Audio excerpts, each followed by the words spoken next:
Punjabi radio जी वास्ते सुन रहे सारे श्रोतिਆਂ ਨੂੰ ਬਲਵਿੰਦਰ ਕੌਰ ਵੱਲੋਂ ਪਿਆਰ ਭਰੀ ਸਤਿ ਸ਼੍ਰੀ ਅਕਾਲ। ਤੇ ਪ੍ਰੋਗਰਾਮ ਖਬਰ ਤੇ ਨਜ਼ਰ ਪ੍ਰੋਗਰਾਮ ਦੇ ਵਿੱਚ ਹੋਣਗੇ ਸਾਡੇ ਨਾਲ ਬਲਤੇਜ ਪੰਨੂ ਜੀ। ਦੱਸਣਗੇ ਭਾਰਤ ਵਿੱਚ ਪੰਜਾਬ ਦੇ ਵਿੱਚ ਖਬਰਾਂ ਦੀਆਂ ਅਖਬਾਰਾਂ ਦੀਆਂ ਸੁਰਖੀਆਂ ਕੀ ਕਹਿੰਦੀਆਂ ਨੇ। ਕੁਝ ਕੁ ਖਬਰਾਂ ਕਰਾਂਗੇ। ਖਬਰਾਂ ਤੋਂ ਪਹਿਲਾਂ ਧੰਨਵਾਦ ਕਰਨਾ ਚਾਹੁੰਦੇ ਸਾਡੇ ਸਪੋਂਸਰ ਦਾ ਜਿਨ੍ਹਾਂ ਨੇ ਇਸ ਪ੍ਰੋਗਰਾਮ ਨੂੰ ਸਪੋਂਸਰ ਕੀਤਾ, ਆਪ ਸਭ ਤੱਕ ਪਹੁੰਚਾਇਆ। ਖਾਲਸਾ ਇੰਸ਼ੋਰੈਂਸ ਏਜੰਸੀ ਸਾਨੂੰ ਜੇ ਤੋਂ ਜਿਨ੍ਹਾਂ ਦਾ phone number 4082722500। Gurdeep Singh Birdi, Clovis, Ashanjit Singh Kaloti, Yuba city, Satnam Singh Shergill, Selma, Bahadar Singh Gill, Fowler, Ranvir Singh Rana, Bakersfield, Gurvir Singh Brar, Fresno, Chicago pizza with twist ਵਾਲੇ ਜਿਨ੍ਹਾਂ ਦਾ ਹਰ ਇੱਕ ਤਰ੍ਹਾਂ ਦਾ ਪੀਜ਼ਾ ਤੁਸੀਂ ਲੈ ਸਕਦੇ ਹੋ। ਪੀਜ਼ਾ ਆਰਡਰ ਕਰਨ ਲਈ ਵਿਜ਼ਿਟ ਕਰ ਸਕਦੇ ਹੋ www.chicagopizzatwist.com। ਇਹਨਾਂ ਦਾ ਕੋਡ ਵਰਤ ਸਕਦੇ ਹੋ 1313। ਸਾਡੇ ਨਾਲ ਜੁੜ ਚੁੱਕੇ ਨੇ ਬਲਤੇਜ ਪੰਨੂ ਜੀ। ਸਤਿ ਸ਼੍ਰੀ ਅਕਾਲ, ਸਵਾਗਤ ਹੈ ਜੀ। ਧੰਨਵਾਦ ਜੀ, ਬਹੁਤ ਮਿਹਰਬਾਨੀ। ਤੇ ਸਭ ਤੋਂ ਪਹਿਲਾਂ ਇੱਕ ਜਿਹੜੀ ਵੱਡੀ ਖਬਰ ਉਹਦੀ ਗੱਲ ਕਰਦੇ ਹਾਂ। ਸੁਪਰੀਮ ਕੋਰਟ ਨੇ ਜਿਹੜਾ ਰੋਕਿਆ ਉਹ ਸਖਤ ਕੀਤਾ ਜਿਹੜੀਆਂ ਭੀੜਾਂ ਦੇ ਵਿੱਚ ਕਤਲ ਹੁੰਦੇ ਆ। ਐਕਚੁਅਲੀ ਇਹ ਜਿਹੜਾ ਮੌਬ ਲਿੰਚਿੰਗ ਹੈ, ਇਸ ਮਾਮਲੇ ਦੇ ਉੱਤੇ ਇਸੇ ਸਾਲ 17 ਜੁਲਾਈ ਨੂੰ ਪਿਛਲੀ ਜਿਹੜੀ ਸੁਣਵਾਈ ਹੋਈ ਸੀ ਉਹਦੇ ਦੌਰਾਨ ਸੁਪਰੀਮ ਕੋਰਟ ਨੇ ਇਹ ਮੌਬ ਲਿੰਚਿੰਗ, ਹਜੂਮੀ ਕਤਲ ਜਿਹੜੇ ਆ ਜੀ, ਇਹਨਾਂ ਨੂੰ ਭੀੜ ਤੰਤਰ ਨੂੰ ਖੌਫਨਾਕ ਕਾਰਾ ਦੱਸਿਆ ਸੀਗਾ ਔਰ ਇਹਦੇ ਨਾਲ ਸਿੱਝਣ ਦੇ ਵਾਸਤੇ ਉਹਨੇ ਸੂਬਿਆਂ ਤੇ ਜਿਹੜੇ ਕੇਂਦਰੀ ਸ਼ਾਸਤ ਰਾਜ ਨੇ ਉਹਨਾਂ ਨੂੰ ਕਈ ਦਿਸ਼ਾ ਨਿਰਦੇਸ਼ ਜਿਹੜੇ ਜੀ ਉਹ ਜਾਰੀ ਕੀਤੇ ਸੀਗੇ। ਹੁਣ ਜਿਹੜੀ ਸੁਣਵਾਈ ਹੋਈ ਉਹਦੇ ਵਿੱਚ ਜਿਹੜੇ 17 ਜੁਲਾਈ ਨੂੰ ਹੁਕਮ ਦਿੱਤੇ ਗਏ ਸੀ ਉਹਨਾਂ ਨੂੰ ਸਿਰਫ 9 ਰਾਜਾਂ ਤੇ 2 ਜਿਹੜੇ ਕੇਂਦਰੀ ਸ਼ਾਸਤ ਪ੍ਰਦੇਸ਼ ਆ ਉਹਨਾਂ ਨੇ ਪੂਰਾ ਕੀਤਾ। ਇਹਦਾ ਹੁਣ ਗੰਭੀਰ ਨੋਟਿਸ ਫਿਰ ਸੁਪਰੀਮ ਕੋਰਟ ਨੇ ਜਿਹੜਾ ਜੀ ਉਹ ਲਿਆ। ਚੀਫ ਜਸਟਿਸ ਦੀ ਬੈਂਚ ਵਾਲੀ ਜਿਹੜੀ ਅਗਵਾਈ ਵਾਲੀ ਬੈਂਚ ਸੀਗੀ ਜੀ, ਉਹਨਾਂ ਨੇ ਇਹ ਕਿਹਾ ਕਿ ਅਸੀਂ ਰਹਿੰਦੇ ਰਾਜਾਂ ਯੂਟੀਜ਼ ਨੂੰ ਹੁਕਮ ਦਿੰਦੇ ਆ ਕਿ ਹਫ਼ਤੇ ਦੇ ਵਿੱਚ ਰਿਪੋਰਟ ਜਿਹੜਾ ਜੀ ਕਾਰਵਾਈ ਰਿਪੋਰਟ ਦਾਖਲ ਕਰੇ। ਜੇ ਰਿਪੋਰਟ ਦਾਖਲ ਨਾ ਕੀਤੀ ਗਈ ਤਾਂ ਇਹਨਾਂ ਰਾਜਾਂ ਦੇ ਗ੍ਰਹਿ ਸਕੱਤਰ ਜਿਹੜੇ ਨੇ ਉਹਨਾਂ ਨੂੰ ਪਰਸਨਲ ਤੌਰ ਦੇ ਉੱਤੇ ਪੇਸ਼ੀ ਦੇ ਉੱਤੇ ਜਿਹੜਾ ਜੀ ਉਹ ਪੇਸ਼ ਹੋਣਾ ਪਊਗਾ। ਸੁਪਰੀਮ ਕੋਰਟ ਨੇ ਕੇਂਦਰ, ਰਾਜਾਂ ਤੇ ਯੂਟੀਜ਼ ਨੂੰ ਹਦਾਇਤ ਦਿੱਤੀ ਹੈ ਕਿ ਉਹ ਹਜੂਮੀ ਹਿੰਸਾ, ਮੌਬ ਲਿੰਚਿੰਗ ਜਿਹੜੀ ਹੈ ਜੀ ਉਹਦੇ ਵੱਲੋਂ ਦਿੱਤੀਆਂ ਹਦਾਇਤਾਂ ਨੂੰ ਵੱਡੇ ਪੱਧਰ ਦੇ ਉੱਤੇ ਪ੍ਰਚਾਰ ਇਹਦਾ ਜਿਹੜਾ ਜੀ ਉਹ ਕਰਨ। ਸੁਪਰੀਮ ਕੋਰਟ ਇਹ ਕਹਿੰਦੀ ਆ ਕਿ ਅਸੀਂ ਜਿਹੜੇ ਚੁੱਕੇ ਗਏ ਕਦਮਾਂ ਦੇ ਬਾਰੇ ਜਾਣਕਾਰੀ ਆਪਣੀਆਂ ਵੈਬਸਾਈਟਾਂ ਦੇ ਉੱਤੇ ਪਾਉਣ ਤਾਂ ਕਿ ਲੋਕਾਂ ਨੂੰ ਇਹਦੇ ਬਾਰੇ ਦੇ ਵਿੱਚ ਜਿਹੜਾ ਜੀ ਉਹ ਪਤਾ ਲੱਗ ਸਕੇ। ਅਦਾਲਤ ਨੇ ਰਾਜਸਥਾਨ ਸਰਕਾਰ ਨੂੰ ਕਿਸਾਨ ਰਕਬਰ ਖਾਨ ਦੇ ਹਜੂਮੀ ਕਤਲ ਮਾਮਲੇ ਦੇ ਵਿੱਚ 1 ਹਫ਼ਤੇ ਦੇ ਅੰਦਰ ਕਾਰਵਾਈ ਰਿਪੋਰਟ ਪੇਸ਼ ਕਰਨ ਲਈ ਵੀ ਜਿਹੜਾ ਜੀ ਉਹ ਕਹਿ ਦਿੱਤਾ ਹੈ। ਔਰ ਸੁਪਰੀਮ ਕੋਰਟ ਨੇ ਪਹਿਲਾਂ ਕਾਂਗਰਸੀ ਆਗੂ ਤਹਿਸੀਨ ਪੂਨਾਵਾਲਾ ਦੀ ਅਪੀਲ ਦੇ ਉੱਤੇ ਰਾਜਸਥਾਨ ਸਰਕਾਰ ਨੂੰ ਜਿਹੜਾ ਜੀ ਉਹ ਨੋਟਿਸ ਜਾਰੀ ਇਸ ਮਾਮਲੇ ਦੇ ਵਿੱਚ ਜਿਹੜਾ ਜੀ ਉਹ ਕੀਤਾ। ਰਾਜਾਂ ਦੇ ਜਿਹਦੇ ਵਿੱਚ ਕਿਹਦੇ ਰਾਜ ਨੇ ਉਹ ਦੱਸਣ ਦੀ ਲੋੜ ਹੀ ਨਹੀਂ ਹੈਗੀ ਜੀ, ਉਹਨਾਂ ਦੇ ਕੰਨ ਦੇ ਉੱਤੇ ਜੂੰ ਨਹੀਂ ਸਰਕ ਰਹੀ ਇਸ ਮਾਮਲੇ ਦੇ ਉੱਤੇ ਮੌਬ ਲਿੰਚਿੰਗ ਦੇ, ਕਿਉਂਕਿ ਉਹਨਾਂ ਨੂੰ ਲੱਗਦਾ ਕਿ ਵੋਟ ਬੈਂਕ ਇੱਥੋਂ ਨਿਕਲਣਾ। ਇਸੇ ਤਰੀਕੇ ਨਾਲ ਲੋਕਾਂ ਨੂੰ ਜਿਹੜਾ ਜੀ ਉਹ ਭੜਕਾਇਆ ਜਾ ਸਕਦਾ ਜੀ। ਤੋ ਇਹ ਜਿਹੜਾ ਜੀ ਬੜਾ ਇੱਕ ਅਹਿਮ ਪੱਖ ਰਿਹਾ ਕਿ ਸੁਪਰੀਮ ਕੋਰਟ ਨੇ ਦੁਬਾਰਾ ਖਿੱਚ ਲਿਆ ਕਿ ਹਫ਼ਤੇ ਦੇ ਵਿੱਚ ਸਾਰੀ ਕਾਰਵਾਈ ਜਿਹੜੀ ਹੈ ਜੀ ਉਹ ਮੰਗੀ ਹੈ ਜੀ। ਥੋੜ੍ਹਾ ਸਖਤ ਤੇ ਜ਼ਰੂਰ ਹੋਣਾ ਪਊਗਾ ਜੋ ਕੁਛ ਹੋ ਰਿਹਾ ਆ। ਤੇ ਅੱਗੇ ਕਰਤਾਰਪੁਰ ਲਾਂਘੇ ਦੀ ਜੇ ਗੱਲ ਕਰੀਏ, ਪਾਕਿਸਤਾਨ ਸਰਕਾਰ ਵੱਲੋਂ ਤਾਂ ਓਕੇ ਹੋ ਗਿਆ ਜੀ, ਇਹ ਆਰਜੀ ਲਾਂਘਾ ਹੈ ਜਿਹੜਾ ਖੋਲਣ ਦਾ ਫੈਸਲਾ ਹੈ, ਪਰ ਹੁਣ ਜਿਹੜਾ ਬਾਲ ਆ ਉਹ ਭਾਰਤ ਵੱਲ। ਇਹ ਸਭ ਤੋਂ ਅਹਿਮ ਸਵਾਲ ਜਿਹੜਾ ਜੀ ਇਹੀ ਹੈ, ਕਿਉਂਕਿ ਬੇਸ਼ੱਕ ਇਹਦਾ ਬੜਾ ਜ਼ੋਰਦਾਰ ਸਵਾਗਤ ਜਿਹੜਾ ਜੀ ਕੀਤਾ ਗਿਆ, ਨਾ ਸਿਰਫ ਇੱਥੇ ਪੰਜਾਬ ਦੇ ਵਿੱਚ ਬਲਕਿ ਦੁਨੀਆ ਭਰ ਦੇ ਵਿੱਚ ਰਹਿੰਦੇ ਸਿੱਖ ਭਾਈਚਾਰੇ ਦੇ ਵੱਲੋਂ ਇਹਦਾ ਸਵਾਗਤ ਜਿਹੜਾ ਜੀ ਉਹ ਕੀਤਾ ਗਿਆ। ਇਸ ਲਾਂਘੇ ਦਾ ਬਹੁਤ ਚਿਰੋਕਣੀ ਮੰਗ ਸੀ। ਸਿੱਖ ਭਾਈਚਾਰਾ 2 ਵੇਲੇ ਆਪਣੀ ਜਿਹੜੀ ਅਰਦਾਸ ਦੇ ਵਿੱਚ ਵੀ ਜਿਹੜਾ ਜੀ ਜਿਨ੍ਹਾਂ ਤੋਂ ਪੰਥ ਨੂੰ ਵਿਛੋੜਿਆ ਗਿਆ ਉਹਨਾਂ ਦੇ ਜਿਹੜੇ ਦਰਸ਼ਨ ਦਿਦਾਰੇ ਦੀ ਮੰਗ ਕਰਦਾ। ਤੇ ਇਹ ਜਿਹੜਾ ਮਾਮਲਾ ਦੇਖੋ, ਇਹਦਾ ਕ੍ਰੈਡਿਟ ਜੋ ਕੋਈ ਮਰਜ਼ੀ ਕਹੇ ਜੀ, ਨਵਜੋਤ ਸਿੰਘ ਸਿੱਧੂ ਹੋਰਾਂ ਦੀ ਪਾਕਿਸਤਾਨ ਦੀ ਫੇਰੀ ਨੂੰ ਮਿਲਣਾ ਚਾਹੀਦਾ। ਅਕਾਲੀ ਦਲ ਜਿਹੜਾ ਜੀ ਉਹ ਇਸ ਮਾਮਲੇ ਦੇ ਉੱਤੇ ਇਹ ਗੱਲ ਕਹਿੰਦਾ, ਚੀਮਾ ਸਾਹਿਬ ਨੇ, ਕਿ ਜੀ ਠੀਕ ਹੈ ਲਾਂਘਾ ਤਾਂ ਜਿਹੜਾ ਜੀ ਇਹ ਚੰਗੀ ਗੱਲ ਆ ਹੋਣਾ ਚਾਹੀਦਾ, ਪਰ ਨਵਜੋਤ ਸਿੰਘ ਸਿੱਧੂ ਦੇ ਬਿਆਨਾਂ ਦੇ ਉੱਤੇ ਵਿਸ਼ਵਾਸ ਨਹੀਂ ਕੀਤਾ ਜਾ ਸਕਦਾ। ਇਹ ਬਿਆਨ ਨਵਜੋਤ ਸਿੰਘ ਸਿੱਧੂ ਹੋਰਾਂ ਦਾ ਨਹੀਂ ਗਾ, ਇਹ ਪਾਕਿਸਤਾਨ ਦੀ ਸਰਕਾਰ ਦੇ ਮੰਤਰੀ ਦਾ ਬਿਆਨ ਹੈ। ਫਵਾਦ ਚੌਧਰੀ ਜਿਹੜੇ ਸੂਚਨਾ ਮੰਤਰੀ, ਜਿਨ੍ਹਾਂ ਨੇ ਇਹ ਗੱਲ ਕਹੀ ਆ ਕਿ ਪਾਕਿਸਤਾਨ ਇਸ ਮਾਮਲੇ ਦੇ ਉੱਤੇ ਜਿਹੜਾ ਜੀ ਉਹ ਤਿਆਰ ਹੈ ਇਹ ਲਾਂਘਾ ਖੋਲਣ ਦੇ ਵਾਸਤੇ। ਸ਼੍ਰੋਮਣੀ ਗੁਰਦੁਆਰਾ ਪ੍ਰਬੰਧਕ ਕਮੇਟੀ ਦੱਬੀ ਜੀ ਸੁਰ ਦੇ ਵਿੱਚ ਜਿਹੜਾ ਜੀ ਇਹਦਾ ਹਮਾਇਤ ਦੇ ਵਿੱਚ ਜਿਹੜਾ ਜੀ ਉਹ ਬੋਲ ਰਹੀ ਆ। ਉਹਨੂੰ ਇਹ ਲੱਗਦਾ ਕਿ ਕਿਤੇ ਜਿਹੜੇ ਉੱਪਰ ਬੈਠੇ ਉਹਦੇ ਆਗੂ ਨੇ ਉਹ ਝਿੜਕ ਨਾ ਦੇਣ ਉਹਨੂੰ ਕਿ ਇਹ ਮਾਮਲਾ ਨਵਜੋਤ ਸਿੰਘ ਸਿੱਧੂ ਨੇ ਚੁੱਕਿਆ ਸੀ, ਇਸ ਕਰਕੇ ਇਹਦੀ ਵਾਹ ਜਿਹੜੀ ਉਹ ਕਿਉਂ ਕਰੀ ਜਾਂਦੇ ਹੋ। ਜਿਹੜਾ ਹੁਣ ਮਾਮਲਾ ਜੀ ਇਹ ਸਾਰੇ ਦਾ ਸਾਰਾ ਕੇਂਦਰ ਦੀ ਸਰਕਾਰ ਦੇ ਪਾਲੇ ਦੇ ਵਿੱਚ ਜਿਹੜਾ ਜੀ ਉਹ ਆ ਗਿਆ। ਕਿ ਕੇਂਦਰ ਦੀ ਸਰਕਾਰ ਇਸ ਮਸਲੇ ਦੇ ਉੱਤੇ ਜਿਹੜਾ ਜੀ ਉਹ ਕੀ ਕਰਦੀ ਹੈ। ਅਜੇ ਤੱਕ ਇਸ ਮਾਮਲੇ ਦੇ ਉੱਤੇ ਕੋਈ ਜਿਹੜਾ ਜੀ ਪ੍ਰਤੀਕਰਮ ਨਹੀਂ ਆਇਆ ਕੇਂਦਰ ਦੀ ਸਰਕਾਰ ਦੇ ਵੱਲੋਂ। ਔਰ ਉਮੀਦ ਜਿਹੜੀ ਜੀ ਉਹ ਕੀਤੀ ਜਾਣੀ ਚਾਹੀਦੀ ਆ ਕਿ ਜਿਹੜਾ ਚੋਣਾਂ ਦਾ ਵਰ੍ਹਾ ਆਉਣ ਵਾਲਾ ਉਦੋਂ ਪਹਿਲਾਂ ਜਿਹੜੀ ਕੇਂਦਰ ਦੀ ਸਰਕਾਰ ਹੈ ਉਹ ਦੇਖੋ ਜੇ ਨੈਗੇਟਿਵ ਤੌਰ ਦੇ ਉੱਤੇ ਉਹ ਇਹਦਾ ਪੱਖ ਲੈਂਦੀ ਆ ਤਾਂ ਜੀ ਇਹ ਦੱਸ ਰਿਹਾ ਸੀਗਾ ਜੀ ਜਿਹੜਾ ਜਿਹੜੀ ਆਉਣ ਵਾਲੀ ਚੋਣ ਹੈ ਲੋਕ ਸਭਾ ਦੀ ਉਹਦੇ ਵੀ ਜਿਹੜਾ ਜੀ ਪ੍ਰਭਾਵ ਇਹਦੇ ਉੱਤੇ ਰਹੂਗਾ, ਕਿਉਂਕਿ ਜੇ ਕੇਂਦਰ ਦੀ ਸਰਕਾਰ ਜਿਹੜੀ ਆ ਉਹ ਇਸ ਦੇ ਬਾਰੇ ਚ ਨਾ ਕਰਦੀ ਹੈ ਤੇ ਇਹਦਾ ਅਸਰ ਭਾਈਚਾਰੇ ਦੀਆਂ ਸਮੁੱਚੇ ਮੁਲਕ ਦੇ ਵਿੱਚ ਜਿਹੜੀਆਂ ਵੋਟਾਂ ਨੇ ਉਹਦੇ ਉੱਤੇ ਵੀ ਜਿਹੜਾ ਜੀ ਉਹ ਪੈ ਸਕਦਾ ਹੈ। ਹੁਣ ਸਵਾਲ ਇਹ ਆ ਜੀ ਕਿ ਇੱਥੇ ਇਹ ਨਹੀਂ ਰਹਿਣਾ ਚਾਹੀਦਾ ਕਮ ਸੇ ਕਮ ਕਿ ਇਹ ਨਵਜੋਤ ਸਿੰਘ ਸਿੱਧੂ ਹੋਰਾਂ ਨੇ ਮਾਮਲਾ ਜਿਹੜਾ ਜੀ ਉਹ ਚੁੱਕਿਆ, ਕਿਉਂਕਿ ਸਮੁੱਚੇ ਭਾਈਚਾਰੇ ਦਾ ਹੈ ਜਿਨ੍ਹਾਂ ਦੀ ਭਾਈਵਾਲੀ ਹੈਗੀ ਆ ਕੇਂਦਰ ਦੀ ਸਰਕਾਰ ਦੇ ਵਿੱਚ, ਉਹਨਾਂ ਦੀ ਵੀ ਡਿਊਟੀ ਜਿਹੜੀ ਹੈ ਜੀ ਇਹ ਬਣਦੀ ਹੈ ਕਿ ਉਹ ਇਸ ਮਾਮਲੇ ਨੂੰ ਜ਼ੋਰਦਾਰ ਤਰੀਕੇ ਦੇ ਨਾਲ ਸੈਂਟਰ ਦੀ ਸਰਕਾਰ ਦੇ ਕੋਲੇ ਚੁੱਕਣ। ਪਰ ਕੀ ਉਹ ਚੁੱਕਣਗੇ, ਇਹ ਬਹੁਤ ਵੱਡਾ ਸਵਾਲ ਹੈ। ਜੀ ਜੀ ਉੱਥੇ ਤਾਂ ਸਾਰਾ ਕੁਝ ਹੋਣਾ ਜੀ। ਅੱਗੇ ਸੁਨੀਲ ਜਾਖੜ ਨੇ ਫਿਰ ਘੇਰਿਆ ਜੀ ਸੁਖਬੀਰ ਬਾਦਲ ਨੂੰ। ਐਕਚੁਅਲੀ ਜੀ ਸੁਖਬੀਰ ਸਿੰਘ ਬਾਦਲ ਹੋਰਾਂ ਨੇ ਜਿਹੜਾ ਜੀ ਕਿਉਂਕਿ ਜੋ ਵੀ ਸਟੈਪ ਲਏ ਜਾ ਰਹੇ ਆ ਜੀ ਉਹ ਉਲਟ ਪੈ ਰਹੇ ਆ ਉਹਨਾਂ ਦੇ। ਜਿਹੜੀ ਗੱਲ ਕੀਤੀ ਗਈ ਸੀ ਕਿ ਉਹ ਕਾਂਗਰਸ ਦੇ ਪ੍ਰਧਾਨ ਦੇ ਹਲਕੇ ਦੇ ਵਿੱਚ ਜਾ ਕੇ ਉਹਨਾਂ ਨੂੰ ਜਿਹੜਾ ਜੀ ਘੇਰਨਗੇ, ਉੱਥੇ ਜਿਹੜੀ ਰੈਲੀ ਕਰਕੇ, ਉਸ ਮਾਮਲੇ ਦੇ ਵਿੱਚ ਸੁਨੀਲ ਜਾਖੜ ਹੋਰੀ ਲਗਾਤਾਰ ਸੁਖਬੀਰ ਸਿੰਘ ਬਾਦਲ ਹੋਰਾਂ ਦੇ ਉੱਤੇ ਨਿਸ਼ਾਨੇ ਜਿਹੜੇ ਆ ਜੀ ਉਹ ਲਾ ਰਹੇ ਆ। ਚਾਹੇ ਬਹਿਬਲ ਕਲਾਂ ਦੇ ਵਿੱਚ ਜਾਣਾ ਹੋਵੇ, ਬਾਕੀ ਮੰਤਰੀ ਜਿਹੜੇ ਜੀ ਉੱਥੇ ਪਹੁੰਚੇ ਹੋਣ, ਉੱਥੇ ਸਾਰੀ ਗੱਲ ਹੋਵੇ, ਚਾਹੇ ਨਵਜੋਤ ਸਿੰਘ ਸਿੱਧੂ ਹੋਰਾਂ ਦੇ ਵੱਲੋਂ ਜਿਹੜੀ ਜੀ ਪ੍ਰੈਸ ਕਾਨਫਰੰਸ ਕਰਕੇ ਜਿਹੜੀ CCTV ਫੁਟੇਜ ਆ ਉਹ ਜਾਰੀ ਕੀਤੀ ਗਈ ਹੋਵੇ, ਕੁਛ ਉਹਦਾ ਪਾਰਟੀ ਜਿਹੜਾ ਜੀ ਉਹ ਲੱਗਦਾ ਜਿਹਦੇ ਵਿੱਚ ਸੁਖਬੀਰ ਸਿੰਘ ਬਾਦਲ ਹੋਰੀ ਆਪਣੇ ਬਿਆਨਾਂ ਦੇ ਵਿੱਚ ਲਗਾਤਾਰ ਜਿਹੜਾ ਜੀ ਉਹ ਘਿਰ ਰਹੇ ਆ। ਇੱਕ ਵਾਰੀ ਫਿਰ ਸੁਨੀਲ ਜਾਖੜ ਹੋਰਾਂ ਨੇ ਇਹ ਗੱਲ ਜਿਹੜੀ ਕਹੀ ਆ ਕੋਟਕਪੂਰਾ ਤੇ ਬਹਿਬਲ ਕਲਾਂ ਦੇ ਵਿੱਚ ਗੁਰੂ ਗ੍ਰੰਥ ਸਾਹਿਬ ਦੀ ਬੇਅਦਬੀ ਦੇ ਜਿਹੜਾ ਰੋਸ ਵਜੋਂ ਧਰਨਾ ਦੇ ਰਹੇ ਜਿਹੜੇ ਸ਼ਾਂਤਮਈ ਤਰੀਕੇ ਨਾਲ ਬੈਠੇ ਸ਼ਰਧਾਲੂ ਸੀ, ਉਹਨਾਂ ਦੀ ਗੋਲੀ ਚਲਾਉਣ ਦੇ ਹੁਕਮ ਦੇਣ ਪਿੱਛੇ ਸੁਨੀਲ ਜਾਖੜ ਹੋਰਾਂ ਨੇ ਕਿਹਾ ਕਿ ਅਸਲ ਮੰਤਵ ਇਹ ਸੀਗਾ ਕਿ ਡੇਰੇ ਵਾਲੇ ਦੀ ਫਿਲਮ MSG 2 ਜਿਹੜੀ ਆ ਉਹ ਸ਼ੁੱਕਰਵਾਰ ਨੂੰ ਰਿਲੀਜ਼ ਹੋਣੀ ਸੀ, 25 ਤਰੀਕ ਨੂੰ, 25 ਤਰੀਕ ਨੂੰ। ਔਰ ਉਹਨਾਂ ਕਿਹਾ ਕਿ 25 ਤਰੀਕ ਨੂੰ ਇਹ ਫਿਲਮ ਜਿਹੜੀ ਸੀ ਉਹ ਰਿਲੀਜ਼ ਹੋਵੇ, ਇਹਦੇ ਵਿੱਚ ਕਿਸੇ ਕਿਸਮ ਦਾ ਵਿਘਨ ਨਾ ਪਵੇ, ਜਿਹਦੇ ਕਰਕੇ ਇਹ ਗੋਲੀ ਚਲਾਉਣ ਦੇ ਹੁਕਮ ਦਿੱਤੇ ਗਏ ਕਿ ਛੇਤੀ ਜਿਹੜੀ ਹੈ ਜੀ ਉਹ ਕਲੀਅਰ ਕਰਾਇਆ ਜਾਵੇ ਸਾਰਾ ਕੁਝ। ਉਹਨਾਂ ਨੇ ਫਿਰ ਇਹ ਗੱਲ ਕਹੀ ਕਿ ਉਹਨੂੰ 100 ਕਰੋੜ ਆਪਣਾ ਡੁੱਬਦਾ ਜਿਹੜਾ ਜੀ ਉਹ ਦੀਦਾ ਸੀਗਾ ਕਿ 100 ਕਰੋੜ ਰੁਪਏ ਦੀ ਡੀਲ ਹੋਈ ਹੈ MSG 2 ਦੇ ਵਿੱਚ ਜਿਹੜੇ ਲੈ ਜਿਹਦੇ ਕਰਕੇ ਇਹ ਸ਼ਕਤੀ ਪੰਜਾਬ ਦੇ ਵਿੱਚ ਜਿਹੜੀ ਜੀ ਉਹ ਗਈ। ਸੁਨੀਲ ਜਾਖੜ ਹੋਰਾਂ ਨੇ ਸਵਾਲ ਜਿਹੜਾ ਜੀ ਖੜਾ ਕੀਤਾ ਵੀ ਜਦੋਂ 8 ਸਾਲ ਤੱਕ ਡੇਰੇ ਮੁਖੀ ਦਾ ਸਿੱਖ ਪੰਥ ਨਾਲ ਕੋਈ ਵਾਹ ਵਾਸਤਾ ਨਹੀਂ ਸੀ ਰਿਹਾ, ਫਿਰ ਉਹਨੂੰ ਇੱਕਦਮ ਮੁਆਫੀ ਦੇਣ ਦਾ ਕੀ ਕੰਮ ਸੀਗਾ।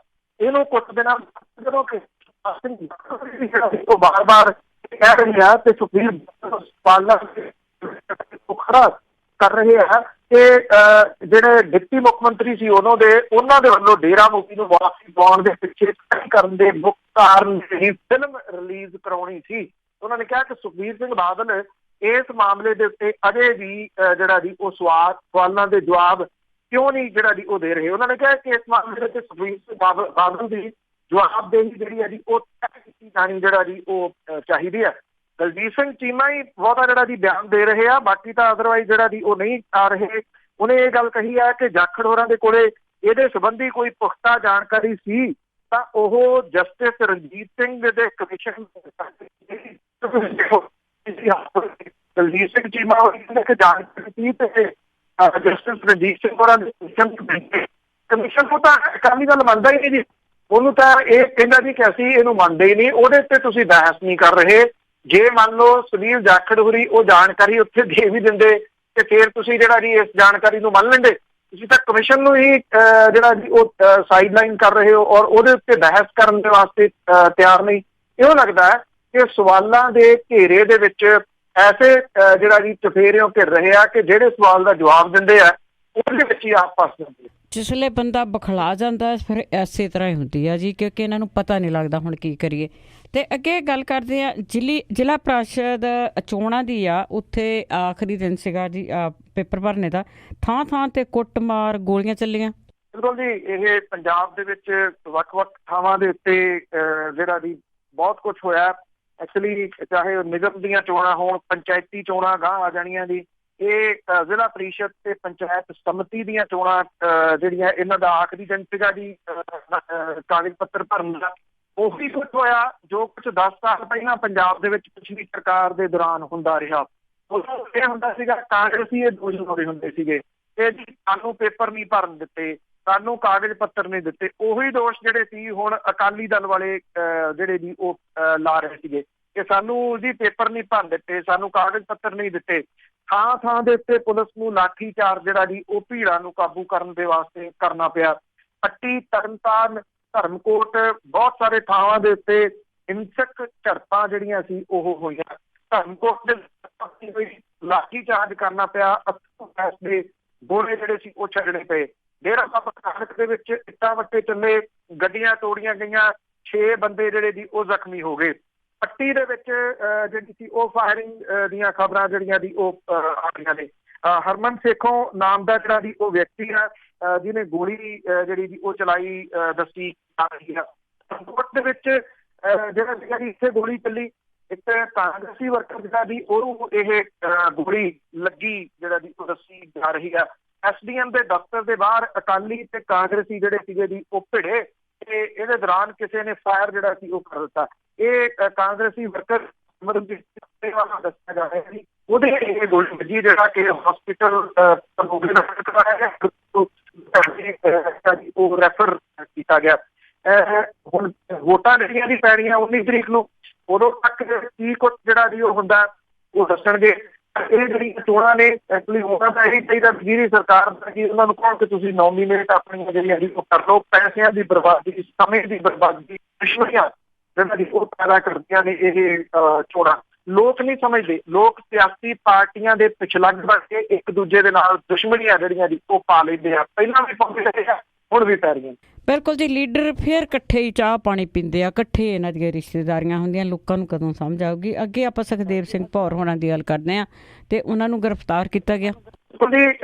ਜਿਹੜੇ ਸ਼੍ਰੋਮਣੀ ਗੁਰਦੁਆਰਾ ਪ੍ਰਬੰਧਕ ਕਮੇਟੀ ਦੇ ਸਾਬਕਾ ਜਨਰਲ ਸਕੱਤਰ ਨੇ, ਉਹਨਾਂ ਜਿਹੜੇ ਸੁਖਦੇਵ ਸਿੰਘ ਭੌਰ ਹੋਰੀ, ਉਹਨਾਂ ਦੇ ਵੱਲੋਂ ਬਰਗਾੜੀ ਦੇ ਵਿੱਚ ਇੱਕ ਜਿਹੜਾ ਜੀ ਉਹ ਭਾਸ਼ਣ ਕਰਦਿਆਂ ਹੋਇਆ ਟਿੱਪਣੀ ਜਿਹੜੀ ਉਹ ਕੀਤੀ ਗਈ ਸੀ ਰਾਮਾਨੰਦ ਦੇ ਉੱਤੇ।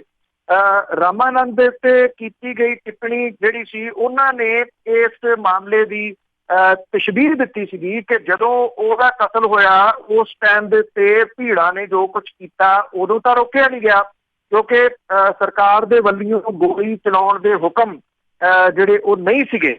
ਉਹਨਾਂ ਨੇ ਕਿਹਾ ਕਿ ਗੁਰੂ ਗ੍ਰੰਥ ਸਾਹਿਬ ਦੀ ਬੇਅਦਬੀ ਦੇ ਵਾਸਤੇ ਬੈਠੇ ਲੋਕਾਂ ਦੇ ਉੱਤੇ ਗੋਲੀ ਚਲਾਉਣ ਦੇ ਹੁਕਮ ਕਿਉਂ ਚਾੜੇ ਗਏ, ਇਹ ਉਹਨਾਂ ਨੇ ਜਿਹੜੀ ਉਹ ਤਸ਼ਬੀਹ ਦਿੱਤੀ ਸੀਗੀ। ਇਸ ਟਿੱਪਣੀ ਦਾ ਵਾਇਰਲ ਹੋ ਗਿਆ। ਹਾਲਾਂਕਿ ਬਾਅਦ ਦੇ ਵਿੱਚ ਸੁਖਦੇਵ ਸਿੰਘ ਭੌਰ ਹੋਰਾਂ ਨੇ ਇਸ ਮਾਮਲੇ ਦੇ ਉੱਤੇ ਜਿਹੜੀ ਆਪਣੀ ਫੇਸਬੁੱਕ ਪੇਜ ਦੇ ਉੱਤੇ ਮੁਆਫੀ ਮੰਗੀ। ਇਹ ਉਹਨਾਂ ਤੋਂ ਜਿਹੜੇ ਦੀ ਗਲਤੀ ਦੇ ਨਾਲ ਇਹ ਜਿਹੜਾ ਦੀ ਉਹ ਕਿਹਾ ਗਿਆ। ਇਹਦੇ ਬਾਵਜੂਦ ਰਾਮਾਨੰਦ ਦੇ ਜਿਹੜੇ ਉਪਾਸ਼ਕ ਨੇ ਉਹਨਾਂ ਨੇ ਬੰਗੇ ਦੇ ਵਿੱਚ ਸੁਖਦੇਵ ਸਿੰਘ ਭੌਰ ਹੋਰਾਂ ਦੇ ਖਿਲਾਫ ਨਾਅਰੇਬਾਜ਼ੀ ਜਿਹੜੀ ਸੀ ਉਹ ਕੀਤੀ ਤੇ ਬੰਗੇ ਥਾਣੇ ਦੇ ਵਿੱਚ ਸ਼ਿਕਾਇਤ ਜਿਹੜੀ ਸੀ ਉਹ ਦਰਜ ਕਰਵਾ ਦਿੱਤੀ। ਇਹ ਵੀ ਕਹਿਤਾ ਕਿ ਜੇ ਤੁਰੰਤ ਕਾਰਵਾਈ ਨਾ ਹੋਈ ਤਾਂ ਬੰਗੇ ਦੇ ਵਿੱਚ ਜਾਮ ਜਿਹੜਾ ਜੀ ਉਹ ਲਾ ਦਿੱਤਾ ਜਾਊਗਾ। ਸੁਖਦੇਵ ਸਿੰਘ ਭੌਰ ਹੋਰੀ ਇੱਥੇ ਉਹਨਾਂ ਦੀ ਡੈਥ ਹੋ ਗਈ ਸੀ, ਉਹਨਾਂ ਦੇ ਸੰਸਕਾਰ ਦੇ ਸਿਲਸਿਲੇ ਦੇ ਵਿੱਚ ਜਿਹੜਾ ਉਹ ਆਏ ਹੋਏ ਸੀ। ਇੰਨੀ ਤੇਜ਼ ਜਿਹੜੀ ਹੈ ਉਹ ਕਾਰਵਾਈ ਕੀਤੀ ਗਈ ਕਿ ਕੋਈ ਵੀ ਉਹਦੀ ਇਨਵੈਸਟੀਗੇਸ਼ਨ ਦੀ ਜ਼ਰੂਰਤ ਨਹੀਂ ਮਹਿਸੂਸ ਕੀਤੀ ਗਈ। ਸੁਖਦੇਵ ਸਿੰਘ ਭੌਰ ਹੋਰਾਂ ਨੂੰ ਉਹ ਪੁੱਛਦੇ, ਉਹਨਾਂ ਦੇ ਵੱਲੋਂ ਮੰਗੀ ਗਈ ਮੁਆਫੀ ਵੀ ਕਿਤੇ ਨਾ ਕਿਤੇ ਅਕਾਊਂਟ ਜਿਹੜੀ ਹੈ ਜੀ ਉਹ ਕਰਦੀ ਹੈ। ਮੈਂ ਖੁਦ ਜਿਹੜੀ ਉਹਨਾਂ ਦੇ ਨਾਲ ਗੱਲਬਾਤ ਕੀਤੀ ਸੀ ਪਰਸੋਂ, ਉਹਦੇ ਵਿੱਚ ਵੀ ਉਹਨਾਂ ਨੇ ਜਿਹੜੀ ਜੀ ਇਹ ਗੱਲ ਕਹੀ ਕਿ ਉਹਨਾਂ ਤੋਂ ਜਿਹੜਾ ਬੋਲਿਆ ਗਿਆ ਤੇ ਉਹ ਆਪਣੇ ਲਫ਼ਜ਼ ਜਿਹੜੇ ਆ ਉਹ ਵਾਪਸ ਲੈਂਦੇ ਆ। ਕੋਈ ਇਨਵੈਸਟੀਗੇਸ਼ਨ ਦਾ ਜਿਹੜੀ ਉਹ ਕੀਤੀ ਜਾਣੀ ਚਾਹੀਦੀ ਸੀ। 295A ਦੇ ਤਹਿਤ ਧਾਰਮਿਕ ਭਾਵਨਾਵਾਂ ਭੜਕਾਉਣ ਦੇ ਤਹਿਤ ਇਹ ਮਾਮਲਾ ਉਹਨਾਂ ਦੇ ਉੱਤੇ ਜਿਹੜਾ ਜੀ ਕਰ ਲਿਆ ਗਿਆ ਔਰ ਜਿਹੜਾ ਜੀ ਉਹ ਕਰ ਲਿਆ ਗਿਆ। ਇਹ ਅਜੇ 2 ਦਿਨ ਪਹਿਲਾਂ ਆਪਾਂ ਇਹਦੇ ਉੱਤੇ ਗੱਲਬਾਤ ਜਿਹੜੀ ਕੀਤੀ ਸੀਗੀ ਕਿ ਕੁਛ ਜਥੇਬੰਦੀਆਂ, ਕੁਛ ਜਿਹੜੇ ਵਿਅਕਤੀ ਇਸ ਧਾਰਾ ਜਿਹੜੀ ਜਿਹਦੇ ਤਹਿਤ ਆ ਹੁਣੇ ਤਬਦੀਲੀ ਕੀਤੀ ਗਈ ਆ ਪੰਜਾਬ ਸਰਕਾਰ ਦੇ ਵੱਲੋਂ, ਇਹਦੇ ਵਿਰੋਧ ਦੇ ਵਿੱਚ ਉੱਠ ਕੇ ਖੜੇ ਹੋਏ ਆ ਕਿ ਇਹਦਾ ਮਿਸਯੂਜ਼ ਹੋ ਸਕਦਾ। ਕਿਹਾ ਜਾ ਸਕਦਾ ਕਿ ਪਹਿਲਾ ਮਾਮਲਾ ਤੁਹਾਡੇ ਸਾਹਮਣੇ ਆ ਗਿਆ, ਜਿਸ ਮਾਮਲੇ ਦੇ ਵਿੱਚ ਇਹ ਮਿਸਯੂਜ਼ ਕੋਈ ਦਲੀਲ, ਅਪੀਲ, ਵਕੀਲ ਉਹ ਮੰਨਿਆ ਹੀ ਨਹੀਂ ਗਿਆ ਜੀ, ਤੁਰੰਤ ਉਹਦੇ ਉੱਤੇ ਅਰੈਸਟ ਹੋ ਗਈ। ਜੀ ਕਈ ਕਾਨੂੰਨ ਇਹੋ ਜਿਹੇ ਹੀ ਹੈਗੇ ਆ ਜੀ, ਜਿਸ ਤਰ੍ਹਾਂ ਤੁਸੀਂ ਉਹ ਉਦੋਂ ਦੀ ਗੱਲ ਕੀਤੀ ਆ, ਬਹੁਤ ਜ਼ਿਆਦਾ ਸਾੜ ਫੂਕ ਕੀਤੀ ਗਈ ਸੀਗੀ, ਲੋਕਾਂ ਨੂੰ ਬੜੀ ਪਰੇਸ਼ਾਨੀ ਹੋਈ ਸੀ, ਉਹਦੀ ਭਰਪਾਈ ਪਤਾ ਨਹੀਂ ਕਿਹਨੇ ਕੀਤੀ ਆ। ਅਤੇ ਅੱਗੇ ਆਪਾਂ ਗੱਲ ਕਰਦੇ ਹਾਂ ਜੀ ਜਥੇਦਾਰ ਗੁਰਬਚਨ ਸਿੰਘ ਦੀ, ਉਹ ਕਹਿੰਦੇ ਵੀ ਹੁਣ ਵਾਪਸ ਪਰਤੇ ਆਏ ਆ ਦੇਸ਼। ਬਿਲਕੁਲ ਜੀ, ਕੈਨੇਡਾ ਦੇ ਵਿੱਚ ਸੀਗੇ ਜੀ, ਮੰਨਣ ਨੂੰ ਪਹਿਲਾਂ ਤਾਂ ਇੱਥੇ ਜਿਹੜਾ ਜੀ ਬਹੁਤੇ ਤਿਉਹਾਰ ਨਹੀਂ ਸੀਗੇ, ਪਰ ਇਹ ਕਨਫਰਮ ਹੋ ਗਿਆ ਜੀ ਉਹ ਕੈਨੇਡਾ ਦੇ ਵਿੱਚ ਹੀ। ਬਾਅਦ ਵਿੱਚ ਉਹਨਾਂ ਨੂੰ ਕੈਲਗਰੀ ਲਿਖਿਆ ਗਿਆ ਤੇ ਫਿਰ ਉਹ ਐਡਮਿੰਟਨ ਜਾ ਕੇ ਵੀ ਉਤਰੇ। ਮੈਨੂੰ ਯਾਦ ਹੈ ਕਿ ਸ਼ਾਇਦ ਇਹ 99 ਦਾ ਸਮਾਂ ਸੀਗਾ ਜਦੋਂ ਇੱਕ ਜਥੇਦਾਰ ਜਿਹੜੇ ਅਕਾਲ ਤਖਤ ਦੇ ਉਦੋਂ ਹੁੰਦੇ ਸੀ, ਪ੍ਰੋਫੈਸਰ ਮਨਜੀਤ ਸਿੰਘ ਹੁਰੀ, ਉਹ ਆਏ ਸੀਗੇ ਕੈਨੇਡਾ ਦੇ ਵਿੱਚ, ਤੇ ਬਹੁਤ ਵੱਡੇ ਪੱਧਰ ਦੇ ਉੱਤੇ ਸਵਾਗਤ ਉਹਨਾਂ ਦਾ ਹੋਇਆ ਸੀਗਾ। ਤੇ ਅੱਜ ਹਾਲਾਤ ਇਹ ਆ ਕਿ ਜਥੇਦਾਰ ਨੂੰ ਬੇਸਮੈਂਟਾਂ 'ਚ ਲੁੱਕ ਕੇ ਰਹਿਣਾ ਪਿਆ ਵੀ ਕਿਸੇ ਨੂੰ ਪਤਾ ਨਾ ਲੱਗ ਜੇ ਕਿ ਜਥੇਦਾਰ ਜਿਹੜੇ ਜੀ ਉਹ ਆਏ ਹੋਏ ਆ। ਇਹ ਹਾਲਾਤ ਸੈਲਫ ਐਨਾਲਿਸਿਸ ਦਾ ਸਮਾਂ ਹੈ, ਜੇ ਕਰ ਸਕੇ ਆਪਣੀ ਹੋ ਰਿਹਾ। ਉਸ ਤੋਂ ਬਾਅਦ ਜਿਹੜਾ ਜੀ ਜਥੇਦਾਰ ਸਾਹਿਬ ਇਹ ਗੁਪਤ ਦੌਰੇ ਤੋਂ ਬਾਅਦ ਜਿਹੜਾ ਜੀ ਉਹ ਵਾਪਸ ਪਰਤ ਆਏ ਆ। ਕੀ ਲੈਣ ਗਏ ਸੀਗੇ, ਕੀ ਕਾਰਨ ਸੀਗਾ, ਕਿਸੇ ਸਮਾਗਮ 'ਚ ਹਿੱਸਾ ਨਹੀਂ ਲਿਆ, ਕੀ ਉਹਦੀ ਠੰਡੇ ਮੁਲਕ ਦੇ ਵਿੱਚ ਗਏ ਸੀ, ਇੱਥੋਂ ਬਚਣਾ ਚਾਹੁੰਦੇ ਸੀਗੇ। ਜਿੱਦਣ ਇਹ ਬਹਿਸ ਹੋਈ ਆ ਵਿਧਾਨ ਸਭਾ ਦੇ ਵਿੱਚ, ਉਸੇ ਦਿਨ ਤੋਂ ਗਾਇਬ ਸੀਗੇ। ਸਖਤ ਸਿਕਿਉਰਿਟੀ ਜਿਹੜੀ ਆ ਜੀ ਉਹਨਾਂ ਨੂੰ ਦਿੱਤੀ ਗਈ ਆ। ਇੱਕ ਜਿਪਸੀ ਮੂਹਰੇ ਚੱਲ ਰਹੀ ਆ, ਇੱਕ ਪਿੱਛੇ ਉਹਨਾਂ ਦੇ ਜਿਹੜੀ ਚੱਲ ਰਹੀ ਹੈ, ਕਮਾਂਡੋ ਤਾਇਨਾਤ ਜਿਹੜੇ ਜੀ ਉਹ ਕੀਤੇ ਗਏ ਆ। ਇਹ ਵੀ ਪਤਾ ਲੱਗਾ ਕਿ ਉਹ ਛੇਤੀ ਜਿਹੜਾ ਜੀ ਉਹ ਸੰਗਤ ਦੇ ਰੂਬਰੂ ਹੋ ਸਕਦੇ ਆ। ਸਪੀਕਰ ਹੀ ਬੋਲਣਗੇ, ਮਾਈਕ ਰੱਖ ਕੇ ਜਾਂ ਸਾਹਮਣੇ ਆ ਕੇ ਬੋਲਣਗੇ, ਇਹ ਅਜੇ ਕੁਛ ਨਹੀਂ ਜਿਹੜਾ ਜੀ ਉਹ ਕਿਹਾ ਜਾ ਸਕਦਾ। ਜਥੇਦਾਰ ਦੇ ਉੱਤੇ ਲੱਗੇ ਕਰਪਸ਼ਨ ਦੇ ਦੋਸ਼ ਖਾਸ ਤੌਰ ਦੇ ਉੱਤੇ ਕਿ ਕਿਵੇਂ ਉਹਨਾਂ ਨੇ ਪਿਛਲੇ ਕੁਝ ਸਾਲਾਂ ਦੇ ਦੌਰਾਨ ਇੰਨੀ ਪ੍ਰਾਪਰਟੀ ਕਰੋੜਾਂ ਰੁਪਈਏ ਦੀ ਜਿਹੜੀ ਜੀ ਉਹ ਬਣਾ ਲਈ, ਜਿਹਦੇ ਵਿੱਚ ਉਹਨਾਂ ਦੇ ਮੁੰਡੇ ਕੋਲੇ ਕਰੋੜ ਰੁਪਈਏ ਦੀਆਂ 3 ਗੱਡੀਆਂ, ਜਿਹੜੇ ਰਿਮੋਟ ਦੇ ਨਾਲ ਖੁੱਲਣ ਵਾਲੇ ਗੇਟ ਵਾਲੀਆਂ ਕੋਠੀਆਂ, ਮੁਕਤਸਰ ਸਾਹਿਬ ਦੇ ਵਿੱਚ 3 ਸਟਾਰ ਹੋਟਲ, ਉਹੀ ਉੱਥੇ ਹੀ ਹੋਟਲ ਜਿਹਦੇ ਸਾਹਮਣੇ ਉਹ ਮੰਜਾ ਲਾ ਕੇ ਕੰਢੇ ਕਸ਼ਹਿਰੇ ਜਿਹੜੇ ਜੀ ਵੇਚਦੇ ਹੁੰਦੇ ਸੀ। ਕੁਛ ਸਮੇਂ ਦੇ ਵਿੱਚ ਇੰਨਾ ਪੈਸਾ ਉਹਨਾਂ ਦੇ ਕੋਲੇ ਕਿੱਥੋਂ ਆ ਗਿਆ? ਇਹ ਸਵਾਲ ਜਿਹੜਾ ਜੀ ਮੂੰਹ ਅੱਡੀ ਖੜੇ ਨੇ। ਇਹਨਾਂ ਸਵਾਲਾਂ ਦੇ ਜਵਾਬ ਕੀ ਆਮ ਸੰਗਤ ਨੂੰ, ਲੋਕਾਂ ਨੂੰ ਮਿਲਦੇ ਆ ਜਾਂ ਜਥੇਦਾਰ ਸਾਹਿਬ ਦਿੰਦੇ ਆ, ਇਹ ਸਮਾਂ ਦੱਸੂਗਾ। ਦੂਜੇ ਪਾਸੇ ਇਹ ਵੀ ਜਿਹੜਾ ਜੀ ਕਿਹਾ ਜਾ ਰਿਹਾ ਹੈ ਕਿ ਗਿਆਨੀ ਗੁਰਬਚਨ ਸਿੰਘ ਹੋਰਾਂ ਦੇ ਅਹੁਦੇ ਦੀ ਬਲੀ ਜਿਹੜੀ ਹੈ ਜੀ ਉਹ ਲਈ ਜਾ ਸਕਦੀ ਹੈ ਇਸ ਸਭ ਕਾਸੇ ਦੇ ਵਿੱਚ, ਜੋ ਕੁਝ ਜਿਹੜਾ ਜੀ ਪੰਜਾਬ ਦੇ ਵਿੱਚ ਚੱਲ ਰਿਹਾ। ਔਰ ਇਹਦੇ ਵਿੱਚ ਜਿਹੜੀ ਹੈ ਜੀ ਇਹ ਉਹਨਾਂ ਦੀ ਬਲੀ ਕਿੰਨਾ ਕੁ ਠਾਰੂਗੀ ਲੋਕਾਂ ਦੇ ਮਨਾਂ ਨੂੰ, ਜਿਨ੍ਹਾਂ ਦੇ ਮਨਾਂ ਦੇ ਵਿੱਚ ਗੁਰੂ ਗ੍ਰੰਥ ਸਾਹਿਬ ਦੀ ਬੇਅਦਬੀ ਜਿਹੜੀ ਜੀ ਉਹ ਇੱਕ ਕਿਸਮ ਦਾ ਭੰਗ ਮਚ ਰਹੇ ਆ। ਔਰ ਖਾਸ ਤੌਰ ਦੇ ਉੱਤੇ ਗਿਆਨੀ ਗੁਰਬਚਨ ਸਿੰਘ ਦੇ ਵੱਲੋਂ ਬਿਨਾਂ ਸੱਦੇ ਤੋਂ ਸਾਰਾ ਇਤਿਹਾਸ ਹੀ ਬਦਲ ਕੇ ਰੱਖਤਾ ਕਿ ਬਿਨਾਂ ਸੱਦੇ ਤੋਂ ਇੱਕ ਮਹਿਜ਼ ਕਾਗਜ਼ ਦੇ ਉੱਤੇ ਅਕਾਲੀ ਆਗੂਆਂ ਦੇ ਕਹੇ ਦੇ ਉੱਤੇ ਉਹਨੂੰ ਮੁਆਫੀ ਦੇ ਦੇਣੀ ਤੇ ਮੁੜ ਕੇ ਜਿਹੜੀ ਜੀ ਉਹ ਮੁਆਫੀ ਵਾਪਸ ਲੈ ਲੈਣੀ। ਇਹਨਾਂ ਸਾਰੇ ਸਵਾਲਾਂ ਦੇ ਵਿੱਚ ਉਹ ਕੀ ਜਵਾਬ ਜਿਹੜੇ ਜੀ ਉਹ ਦੇ ਸਕਣਗੇ, ਜਾਂ ਸਮਝਿਆ ਜਾ ਰਿਹਾ ਕਿ ਚੁੱਪ ਕਰਕੇ ਉਹ ਆਪਣੇ ਇਸ ਅਹੁਦੇ ਤੋਂ ਲਾਂਭੇ ਹੋ ਜਾਣਗੇ, ਭਾਵੇਂ ਕਿ ਅਸਤੀਫਾ ਜਿਹੜਾ ਜੀ ਉਹ ਦੇ ਦੇਣਗੇ। ਕੀ ਜੇ ਉਹ ਅਸਤੀਫਾ ਦਿੰਦੇ ਆ ਤੇ ਉਸ ਤੋਂ ਬਾਅਦ ਜੀ ਇਹੀ ਜਿਹੜਾ ਦੱਸ ਰਿਹਾ ਸੀ ਕਿ ਜਿਹੜੇ ਜਥੇਦਾਰ ਦੇ ਹੋਰਾਂ ਦੇ ਸਾਹਮਣੇ ਸਵਾਲ ਜਿਹੜੇ ਖੜੇ ਨੇ, ਜੇ ਉਹ ਚੁੱਪ ਕੀਤੇ ਆਪਣੇ ਅਹੁਦੇ ਤੋਂ ਅਸਤੀਫਾ ਜਿਹੜਾ ਜੀ ਉਹ ਦੇ ਦਿੰਦੇ ਨੇ, ਕੀ ਇਹ ਸਵਾਲ ਜਿਹੜੇ ਆ ਉਹ ਮੁੱਕ ਜਾਣਗੇ, ਜਾਂ ਫਿਰ ਜਿਹੜੇ ਜੀ ਇਸ ਸੰਗਤ ਦੇ ਮਨਾਂ ਦੇ ਵਿੱਚ, ਭਾਈਚਾਰੇ ਦੇ ਮਨਾਂ ਦੇ ਵਿੱਚ ਜਿਹੜਾ ਜੀ ਉਹ ਉਸੇ ਤਰੀਕੇ ਦੇ ਨਾਲ ਜਾਰੀ ਜਿਹੜਾ ਉਹ ਰਹਿਣਗੇ?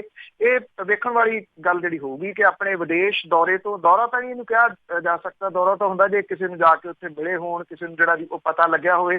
ਚੁੱਪ ਕੀਤਿਆਂ ਜਿਹੜਾ ਜੀ ਇਹ ਵਿਦੇਸ਼ ਦੀ ਫੇਰੀ ਤੋਂ ਆਏ ਨੇ ਔਰ ਚੁੱਪ ਕੀਤਿਆਂ ਅਸਤੀਫਾ ਵੀ ਦੇ ਸਕਦੇ ਆ, ਜਿਸ ਤਰ੍ਹਾਂ ਦੀਆਂ ਖਬਰਾਂ ਜਿਹੜੀਆਂ ਜੀ ਉਹ ਆ ਰਹੀਆਂ। ਬਿਲਕੁਲ ਜੀ, ਲਾਸਟ ਅਗਰਾਈਜ਼ ਕਰਕੇ ਚਲੇ ਗਏ ਆ। ਅੱਗੇ ਹਾਲਾਤ ਬਦਲ ਗਏ ਨੇ ਜੀ ਪੰਜਾਬ ਦੇ ਵਿੱਚ, ਅਤੇ ਹਾਲਾਤ ਬਦਲਿਆਂ ਹੋਇਆਂ ਦੇ ਵਿੱਚ ਬਾਦਲ ਪਰਿਵਾਰ ਦੀਆਂ ਬੱਸਾਂ 'ਤੇ ਸ਼ਿਕੰਜਾ ਕੱਸਿਆ ਜਾ ਸਕਦਾ ਹੈ।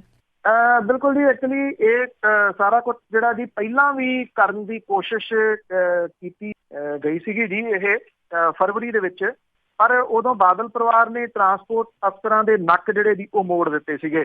ਹੁਣ ਰੀਜਨਲ ਟਰਾਂਸਪੋਰਟ ਅਥਾਰਟੀ ਜਿਹੜੀ ਫਿਰੋਜ਼ਪੁਰ ਹੈ ਅਤੇ ਪਟਿਆਲਾ, ਉਹਨਾਂ ਨੇ ਇੱਕ ਜਿਹੜੀ ਇਹਦੀ ਤਜਵੀਜ਼ ਤਿਆਰ ਕਰਕੇ ਲੈਟਰ ਇਹਨਾਂ ਨੂੰ ਲਿਖਿਆ। ਇਹ ਆਖਿਆ ਕਿ PRTC ਅਤੇ ਪੰਜਾਬ ਰੋਡਵੇਜ਼ ਜਿਹੜੀ ਹੈ ਜੀ ਉਹਨਾਂ ਦੋਨੋਂ ਕਿ ਉਹ ਆਪਣੇ ਜਿਹੜਾ ਟਾਈਮ ਟੇਬਲ ਆ ਬੱਸਾਂ ਦਾ, ਉਹਦੇ ਵਿੱਚ ਜੇ ਤਬਦੀਲੀ ਕੋਈ ਚਾਹੁੰਦੇ ਆ ਤੇ ਹਫ਼ਤੇ ਦੇ ਵਿੱਚ ਉਹ ਆਪਣੀ ਡਿਟੇਲ ਜਿਹੜੀ ਹੈ ਜੀ ਸਾਰੀ ਭੇਜਣ। ਇਹਦੇ ਨਾਲ ਵੱਡਿਆਂ ਘਰਾਂ ਦੀਆਂ ਬੱਸਾਂ ਜਿਹੜੀਆਂ ਦੀ ਉਹਨੂੰ ਘੇਰਾ ਪੈ ਸਕਦਾ, ਜਿਹਦੇ 'ਚ ਬਾਦਲ ਪਰਿਵਾਰ ਦੀ ਟਰਾਂਸਪੋਰਟ ਵੀ ਨਿਸ਼ਾਨੇ ਦੇ ਉੱਤੇ ਆ। ਬੇਸ਼ੱਕ 1.25 ਸਾਲ ਤਾਂ ਲੰਘ ਗਿਆ, ਇਸ ਮਾਮਲੇ ਦੇ ਵਿੱਚ ਕੁਝ ਵੀ ਜਿਹੜਾ ਜੀ ਉਹ ਨਹੀਂ ਕੀਤਾ ਗਿਆ, ਇਹ ਕਿ ਸਿਆਸੀ ਬਦਲਾਖੋਰੀ ਜਿਹੜੀ ਉਹ ਨਹੀਂ ਕਰਨੀ। ਪਰ ਹੁਣ ਬਦਲੇ ਹੋਏ ਹਾਲਾਤਾਂ ਦੇ ਵਿੱਚ ਕਾਂਗਰਸ ਅਕਾਲੀ ਦਲ ਬਾਦਲ ਦੇ ਉੱਤੇ ਲਗਾਤਾਰ ਹਮਲੇ ਕਰ ਰਹੀ ਹੈ, ਅਕਾਲੀ ਦਲ ਬਾਦਲ ਕਾਂਗਰਸ ਦੇ ਉੱਤੇ ਜਿਹੜਾ ਜੀ ਉਹ ਲਗਾਤਾਰ ਹਮਲੇ ਕਰ ਰਿਹਾ। ਇਹਦੇ ਕਰਕੇ ਤੁਸੀਂ ਇਹ ਕਹਿ ਲਓ ਕਿ ਜਿਹੜੀ ਇੱਕ ਕਿਸਮ ਦੀ ਚੂੰਡੀ ਵੱਢਣ ਦੀ ਕੋਸ਼ਿਸ਼ ਜਿਹੜੀ ਉਹ ਕੀਤੀ ਗਈ ਆ ਕਿ ਤੁਸੀਂ ਜ਼ਿਆਦਾ ਬੋਲੋਗੇ ਤੇ ਫਿਰ ਆ ਵੀ ਸਾਡੇ ਕੋਲੇ ਜਿਹੜਾ ਜੀ ਉਹ ਤਰੀਕੇ ਨੇ। ਹੁਣ ਜੀ ਇਹ ਜਿਹੜੀ ਚਿੱਠੀ 30 ਅਗਸਤ ਨੂੰ ਜਾਰੀ ਕੀਤੀ ਗਈ ਹੈ, ਜਿਹਦੇ ਵਿੱਚ ਪੂਰੀ ਡਿਟੇਲ PRTC ਤੇ ਜਿਹੜੇ ਪੰਜਾਬ ਰੋਡਵੇਜ਼ ਆ ਉਹਦੇ ਤੋਂ ਮੰਗੀ ਗਈ ਆ। PRTC ਦੇ ਜਿਹੜੇ MD ਨੇ ਉਹ ਕਹਿੰਦੇ ਕਿ ਟਾਈਮ ਟੇਬਲ ਇਕਸਾਰ ਕਰਨ ਦੀ ਪ੍ਰਕਿਰਿਆ ਜਿਹੜੀ ਹੈ ਜੀ ਉਹ ਸ਼ੁਰੂ ਕਰ ਦਿੱਤੀ ਗਈ ਹੈ। ਹੁੰਦਾ ਇਹਦੇ ਵਿੱਚ ਕੀ ਸੀਗਾ ਕਿ ਜਿਹੜੀਆਂ ਸਰਕਾਰੀ ਬੱਸਾਂ ਨੇ PRTC ਦੀਆਂ ਖਾਸ ਤੌਰ ਦੇ ਉੱਤੇ ਤੇ ਰੋਡਵੇਜ਼ ਦੀਆਂ ਨਾਲ ਉਹਦੇ ਲੱਗਵੀਆਂ, ਉਹਨੂੰ ਕਿਤੇ 1 ਮਿੰਟ ਕਿਤੇ 1.5 ਮਿੰਟ, ਬਾਦਲਾਂ ਦੀਆਂ ਜਿਹੜੀਆਂ ਬੱਸਾਂ ਨੇ ਉਹ 6 ਮਿੰਟ 7 ਮਿੰਟ, ਜਿਹੜਾ ਜੇ ਇਹ ਸਮਾਂ ਸਾਰਣੀ ਜਿਹੜੀ ਆ ਜੇ ਟਾਈਮ ਟੇਬਲ ਇੱਕ ਹੋ ਜਾਂਦਾ ਤੇ ਇਹਦੇ ਨਾਲ ਬਿਨਾਂ ਕਿਸੇ ਸ਼ੱਕ ਤੋਂ ਜਿਹੜੀ PRTC ਹੈ, ਜਿਹੜੀ ਸਰਕਾਰੀ ਜਿਹੜੀ ਟਰਾਂਸਪੋਰਟ ਹੈ, ਉਹਨੂੰ ਵੱਡਾ ਫਾਇਦਾ ਜਿਹੜਾ ਜੀ ਉਹ ਹੋਊਗਾ। 17 ਸਤੰਬਰ ਤੋਂ 24 ਸਤੰਬਰ ਤੱਕ ਸੁਣਵਾਈ ਦਾ ਸਮਾਂ ਜਿਹੜਾ ਜੀ ਉਹ ਨਿਸ਼ਚਿਤ ਕੀਤਾ ਗਿਆ। ਇੱਕ ਦਹਾਕੇ ਤੋਂ ਬਾਅਦ ਵੱਡੇ ਘਰਾਣਿਆਂ ਦੀ ਜਿਹੜੀ ਟਰਾਂਸਪੋਰਟ ਹੈ ਉਹਨੂੰ ਬੱਸ ਅੱਡਿਆਂ ਦੇ ਉੱਤੇ ਟਾਈਮ ਦੇ ਗੱਫੇ ਜਿਹੜੇ ਆ ਜੀ ਉਹ ਦਿੱਤੇ ਹੋਏ ਆ। ਜਿਹਨੂੰ ਸਭ ਤੋਂ ਵੱਡਾ ਨੁਕਸਾਨ ਜਿਹੜਾ ਉਹ ਸਰਕਾਰੀ ਟਰਾਂਸਪੋਰਟ ਨੂੰ ਹੁੰਦਾ। ਜਿਹੜੀ ਇਹ ਵੱਡਿਆਂ ਘਰਾਣਿਆਂ ਦੀਆਂ ਬੱਸਾਂ ਨੇ ਉਹਨਾਂ ਦੀ ਬੱਸ ਅੱਡੇ ਤੇ ਸਵਾਰੀ ਚੁੱਕਣ ਲਈ 10-10 ਜਾਂ 12-12 ਮਿੰਟ ਵੀ ਮਿਲਦੇ ਆ। ਔਰ ਕਾਂਗਰਸ ਨੇ ਚੋਣਾਂ ਵੇਲੇ ਇੱਕ ਟਾਈਮ ਟੇਬਲ ਦਾ ਵਾਅਦਾ ਕੀਤਾ ਸੀਗਾ। ਔਰਬਿਟ ਤੇ ਡੱਬ ਵਾਲੀ ਬੱਸ ਕੰਪਨੀ ਦੇ ਲੁਧਿਆਣਾ, ਜਲੰਧਰ ਤੇ ਸੰਗਰੂਰ ਦੇ ਵਾਸਤੇ 34 ਰੂਟ ਬਠਿੰਡਾ ਤੋਂ ਚੱਲਦੇ ਆ। ਪਟਿਆਲਾ ਤੇ ਚੰਡੀਗੜ੍ਹ ਦੇ ਰੂਟ ਵੱਖਰੇ ਆ। ਬਠਿੰਡਾ ਬਰਨਾਲਾ ਰੂਟ ਦੇ ਉੱਤੇ ਬਠਿੰਡਾ ਬੱਸ ਅੱਡੇ ਤੋਂ ਕਰੀਬ 193 ਰੂਟ ਆਮ ਬੱਸਾਂ ਦੇ ਚੱਲਦੇ ਆ, ਜਿਹਦੇ ਵਿੱਚੋਂ ਦਰਜਨ ਆਮ ਬੱਸਾਂ ਨੂੰ ਤਾਂ ਸਿਰਫ 2-2 ਮਿੰਟ ਦਾ ਸਮਾਂ ਲੱਗਦਾ। 62 ਬੱਸਾਂ ਉਹਨਾਂ ਨੂੰ 3-3 ਮਿੰਟ ਜਿਹੜੇ ਬੱਸ ਅੱਡੇ ਤੋਂ ਸਵਾਰੀ ਚੁੱਕਣ ਦੇ ਵਾਸਤੇ ਮਿਲਦੇ ਆ। ਔਰ ਵੱਡੇ ਜਿਹੜੇ ਦੀ ਇਹ ਘਰ ਨੇ 10-10 ਮਿੰਟ ਵੀ ਇਹਨਾਂ ਨੂੰ ਜਿਹੜੇ ਉਹ ਮਿਲੇ ਹੋਏ ਆ। ਇਹ ਜੋ ਬੇਨਿਯਮੀਆਂ ਇਹਨਾਂ ਨੇ ਆਪਣੀ ਸਰਕਾਰ ਦੇ ਦੌਰਾਨ ਜਿਹੜੀਆਂ ਦੀ ਉਹ ਕੀਤੀਆਂ ਹੋਈਆਂ ਨੇ। ਔਰ ਹੁਣ ਜੇਕਰ ਇਹ ਹੁੰਦਾ ਤਾਂ ਬਿਨਾਂ ਕਿਸੇ ਸ਼ੱਕ ਦੇ ਜਿਹੜੀ ਟਰਾਂਸਪੋਰਟ PRTC ਰੋਡਵੇਜ਼ ਤਾਂ ਖੈਰ ਬਹੁਤ ਬੁਰੇ ਤਰੀਕੇ ਨਾਲ ਰੁਲ ਗਈ। PRTC ਜਦੋਂ ਦੀ ਕਾਂਗਰਸ ਦੀ ਸਰਕਾਰ ਜਿਹੜੀ ਦੀ ਆਈ ਆ ਉਹਦੇ ਵਿੱਚ ਕੁਛ ਉਹਨੇ ਸਾਹ ਜਿਹੜਾ ਜ਼ਰੂਰ ਲੈਣਾ ਸ਼ੁਰੂ ਕੀਤਾ। ਉਹਦੀਆਂ ਨਵੀਆਂ ਬੱਸਾਂ ਵੀ ਜਿਹੜੀਆਂ ਜੀ ਉਹ ਸੜਕਾਂ ਦੇ ਉੱਤੇ ਦੀਂਦੀਆਂ, ਉਹਦੇ ਟਾਈਮ ਜਿਹੜੇ ਬੰਦ ਕਰਤੇ ਸੀ ਉਹ ਵੀ ਜਿਹੜੇ ਸ਼ੁਰੂ ਹੋਏ ਆ। ਜੇ ਇਹ ਟਾਈਮ ਟੇਬਲ ਇਕਸਾਰ ਹੋ ਜਾਂਦਾ ਹੈ ਤਾਂ ਬਿਨਾਂ ਕਿਸੇ ਸ਼ੱਕ ਦੇ ਜਿਹੜੀ ਸਰਕਾਰੀ ਟਰਾਂਸਪੋਰਟ ਹੈ ਜੀ ਉਹਨੂੰ ਫਾਇਦਾ ਹੋਊਗਾ ਜੀ, ਵੱਡਾ ਫਾਇਦਾ ਹੋਊਗਾ। ਬਿਲਕੁਲ ਜੀ, ਜਿਹਨੂੰ ਚਾਹੀਦਾ ਵੀ ਆ ਹੋਣਾ। ਤੇ ਅੱਗੇ ਅਖੀਰ ਦੇ ਵਿੱਚ ਗੱਲ ਕਰਦੇ ਹਾਂ ਸਰਵਣ ਸਿੰਘ ਫਲੌਰ ਤੇ ਉਸ ਦੇ ਹੋਰ ਆਲੇ ਦੁਆਲੇ ਸਾਥੀਆਂ ਦੇ ਉੱਤੇ ਜੋ ਕਾਰਵਾਈ ਹੋਣੀ ਸੀਗੀ ਉਹ ਅਗਾਂਹ ਪਈ ਹੈ ਤੇ ਨਾਲ ਹੀ ED ਨੇ ਇੱਕ ਹੋਰ ਵੀ ਬਿਆਨ ਦਿੱਤਾ ਕਿ ਕਈਆਂ ਤੇ ਹੋਰ ਵੀ ਛਾਣਬੀਣ ਰਹਿੰਦੀ ਹੈ। ਦੇਖੋ ਜੀ, ਐਕਚੁਅਲੀ ਇਹ ਡਰੱਗ ਤਸਕਰੀ ਮਾਮਲਾ ਹੈ ਜੀ, ਭੋਲੇ ਵਾਲਾ 6000 ਕਰੋੜੀ ਡਰੱਗ ਤਸਕਰੀ ਮਾਮਲਾ। ਮੋਹਾਲੀ ਦੇ ਵਿੱਚ CBI ਦੀ ਜਿਹੜੀ ਵਿਸ਼ੇਸ਼ ਅਦਾਲਤ ਹੈ ਉਹਦੇ ਵਿੱਚ ਇਨਫੋਰਸਮੈਂਟ ਡਾਇਰੈਕਟੋਰੇਟ ਦੇ ਵੱਲੋਂ ਵੱਖਰੇ ਤੌਰ ਦੇ ਉੱਤੇ ਨਾਮਜ਼ਦ ਕੀਤੇ ਗਏ ਸਾਬਕਾ ਅਕਾਲੀ ਮੰਤਰੀ ਸਰਵਣ ਸਿੰਘ ਫਲੌਰ, ਉਹਦੇ ਮੁੰਡੇ ਦਮਨਵੀਰ ਸਿੰਘ ਫਲੌਰ, ਸਾਬਕਾ ਸੰਸਦੀ ਸਕੱਤਰ ਅਵਿਨਾਸ਼ ਚੰਦਰ, ਜਗਜੀਤ ਸਿੰਘ ਚਹਿਲ, ਉਹਦੀ ਘਰਵਾਲੀ ਦੇ ਵਿਰੁੱਧ ਦੋਸ਼ ਤੈਅ ਕਰਨ ਦੀ ਕਾਰਵਾਈ ਅੱਗੇ ਜਿਹੜੀ ਦੀ ਉਹ ਟਲ ਗਈ ਹੈ। CBI ਦੇ ਜੱਜ ਨੇ 31 ਅਗਸਤ ਨੂੰ ਖੁੱਲੀ ਅਦਾਲਤ ਦੇ ਵਿੱਚ ਕੇਸ ਦੀ ਸੁਣਵਾਈ ਦੇ ਦੌਰਾਨ ਇਹਨਾਂ ਦੀਆਂ ਜ਼ਮਾਨਤ ਅਰਜ਼ੀਆਂ ਰੱਦ ਕਰਕੇ 7 ਸਤੰਬਰ ਨੂੰ ਪੇਸ਼ ਹੋਣ ਦੇ ਹੁਕਮ ਦਿੱਤੇ ਸੀਗੇ। ED ਦੇ ਵਕੀਲ ਨੇ ਇਹ ਕਿਹਾ ਜੀ ਕਿ ਮੁਲਜ਼ਮਾਂ ਨੇ ਆਪੋ ਆਪਣੇ ਵਕੀਲਾਂ ਰਾਹੀਂ ਅਦਾਲਤ ਦੇ ਵਿੱਚ ਨਵੇਂ ਸਿਰਿਓਂ ਅਰਜ਼ੀਆਂ ਦਾਇਰ ਕਰਕੇ ਅਪੀਲ ਕੀਤੀ ਹੈ ਕਿ 31 ਅਗਸਤ ਨੂੰ CBI ਅਦਾਲਤ ਦੇ ਵੱਲੋਂ ਉਹਨਾਂ ਦੀਆਂ ਜ਼ਮਾਨਤ ਅਰਜ਼ੀਆਂ ਰੱਦ ਕਰਨ ਦੇ ਫੈਸਲੇ ਨੂੰ ਪੰਜਾਬ ਤੇ ਹਰਿਆਣਾ ਹਾਈ ਕੋਰਟ ਦੇ ਵਿੱਚ ਚੁਣੌਤੀ ਦਿੱਤੀ ਜਾਣੀ ਹੈ ਔਰ ਉਹਨਾਂ ਨੂੰ ਹਾਈ ਕੋਰਟ ਦਾ ਬੂਹਾ ਖੜਕਾਉਣ ਦੀ ਮੋਹਲਤ ਦਿੱਤੀ ਜਾਵੇ। ਅਦਾਲਤ ਨੇ ਜਿਹੜਾ ਸੀਗਾ ਜੀ ਇਹ ਦੋਸ਼ ਤੈਅ ਕਰਨ ਦੀ ਕਾਰਵਾਈ 21 ਸਤੰਬਰ ਤੱਕ ਟਾਲ ਦਿੱਤੀ ਹੈ। ED ਦੇ ਵੱਲੋਂ ਸਾਬਕਾ ਮੰਤਰੀ ਸਰਵਣ ਸਿੰਘ ਫਲੌਰ ਤੇ ਦੋਸ਼ ਲਾਇਆ ਗਿਆ ਕਿ ਗੁਰਮੇਸ਼ ਸਿੰਘ ਉਰਫ ਗਾਬਾ ਦੇ ਕੋਲੋਂ ਮਿਲੀ ਡਾਇਰੀ ਦੇ ਵਿੱਚ ਸਰਵਣ ਸਿੰਘ ਫਲੌਰ ਦੀ ਚੋਣ ਤੇ ਕੀਤੇ ਖਰਚ ਦਾ ਬਿਊਰਾ ਦਰਜ ਸੀਗਾ। ਜਦੋਂ ਕਿ ਡਰੱਗ ਕੇਸ ਦੇ ਵਿੱਚ ਗ੍ਰਿਫਤਾਰ ਵਰਿੰਦਰ ਰਾਜਾ ਨੇ ਪੁੱਛਗਿੱਛ ਦੇ ਦੌਰਾਨ ਪੁਲਿਸ ਦੇ ਕੋਲ ਸਾਬਕਾ ਮੰਤਰੀ ਦੇ ਮੁੰਡੇ ਦਮਨਵੀਰ ਦਾ ਨਾਂ ਲਿਆ ਸੀਗਾ ਕਿ ਉਹਨੇ ਦਮਨਵੀਰ ਨੂੰ ਗੁਰਜੀਤ ਗਾਬਾ ਦੇ ਨਾਲ ਮਿਲਾਇਆ ਸੀ ਔਰ ਗੁਰਜੀਤ ਗਾਬਾ ਤੇ ਗੁਰਮੇਸ਼ ਗਾਬਾ ਦੋਵੇਂ ਭਰਾ ਨੇ।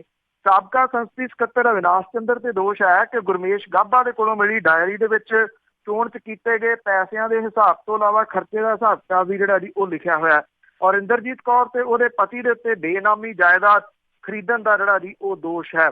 ਇਹਦੇ ਵਿੱਚ ਇੱਕ ਅਹਿਮ ਗੱਲ ਜਿਹੜੀ ਜੀ ਹੋਰ ਰਹੀ, ਇੱਕ ਤਾਂ ਇਸ ਕੇਸ ਦੀ ਗੰਭੀਰਤਾ ਨੂੰ ਦੇਖਦਿਆਂ ਹੋਇਆਂ ਜੀ ਜਿਹੜੇ ਈਡੀ ਦੇ ਇਨਫੋਰਸਮੈਂਟ ਡਾਇਰੈਕਟੋਰੇਟ ਦੇ ਡਾਇਰੈਕਟਰ ਨੇ ਜੀ ਨਿਰੰਜਨ ਸਿੰਘ ਹੋਰੀ, ਉਹ ਖੁਦ ਹਾਜ਼ਰ ਸੀਗੇ ਅਦਾਲਤ ਦੇ ਵਿੱਚ। ਅਦਾਲਤ ਨੇ ਉਹਨਾਂ ਨੂੰ ਜਦੋਂ ਇਸ ਬਾਰੇ 'ਚ ਪੁੱਛਿਆ ਤੇ ਉਹਨਾਂ ਨੇ ਇਹਦੇ ਜਵਾਬ ਦਿੱਤਾ ਕਿ ਸਾਬਕਾ ਅਕਾਲੀ ਮੰਤਰੀ ਜਿਹੜੇ ਬਿਕਰਮ ਸਿੰਘ ਮਜੀਠੀਆ ਨੇ, ਉਹਨਾਂ ਨੇ ਜਾਂਚ ਦੇ ਵਿੱਚ ਸਹਿਯੋਗ ਨਹੀਂ ਦਿੱਤਾ ਤੇ ਅਜੇ ਉਹਨਾਂ ਦੀ ਜਾਂਚ ਜਿਹੜੀ ਹੈ ਜੀ ਉਹ ਬਾਕੀ ਆ, ਅਜੇ ਉਹ ਮੁਕੰਮਲ ਨਹੀਂ ਹੋਈ। ਇਹ ਜਿਹੜਾ ਬਿਆਨ ਹੈ ਜੀ ਇਹ ਕਾਫੀ ਅਹਿਮੀਅਤ ਜਿਹੜੀ ਉਹ ਰੱਖਦਾ ਹੈ ਕਿ ਈਡੀ ਨੇ ਇਹ ਜਾਂਚ ਅਜੇ ਛੱਡੀ ਨਹੀਂ ਤੇ ਨਾ ਇਹ ਜਿਹੜੀ ਹੈ ਜੀ ਉਹ ਮੁਕੰਮਲ ਹੋਈ ਹੈ। ਕੀ ਅਦਾਲਤ ਜਿਹੜੀ ਹੈ ਜੀ ਅਗਲੀ ਤਰੀਕ ਦੇ ਉੱਤੇ ਇਹ ਵੀ ਕਹਿ ਸਕਦੀ ਹੈ ਕਿ ਇਹ ਜਾਂਚ ਜਿਹੜੀ ਮੁਕੰਮਲ ਕਰਕੇ ਇਹਦੇ ਬਾਰੇ ਦੇ ਵਿੱਚ ਵੀ ਜਿਹੜਾ ਜੀ ਉਹ ਸਬਮਿਟ ਕੀਤਾ ਜਾਵੇ। ਇਸ ਕਰਕੇ ਇਹ ਮਾਮਲਾ ਕਾਫੀ ਜਿਹੜਾ ਜੀ ਉਹ ਗੰਭੀਰ ਵੇਖਿਆ ਜਾ ਸਕਦਾ ਜੀ। ਬਹੁਤ ਬਹੁਤ ਧੰਨਵਾਦ ਬਲਤੇਜ ਪੰਨੂ ਜੀ। ਮਿਹਰਬਾਨੀ ਜੀ, ਧੰਨਵਾਦ ਜੀ, ਸਤਿ ਸ਼੍ਰੀ ਅਕਾਲ ਜੀ। ਤੇ ਸਰੋਤੇ ਇਹ ਸਨ ਬਲਤੇਜ ਪੰਨੂ ਜੀ, ਸਾਡੇ ਨਾਲ ਜੁੜਦੇ ਨੇ, ਕਰਦੇ ਨੇ ਖਬਰਾਂ। ਹੁਣ ਇਸੇ ਦੇ ਨਾਲ ਸਾਡਾ ਅੱਜ ਦਾ ਬੁਲਟਨ ਇੱਥੇ ਸਮਾਪਤ। ਬਲਵਿੰਦਰ ਕੌਰ ਵੱਲੋਂ ਆਪ ਸਭ ਨੂੰ ਹੀ ਪਿਆਰ ਭਰੀ ਸਤਿ ਸ਼੍ਰੀ ਅਕਾਲ।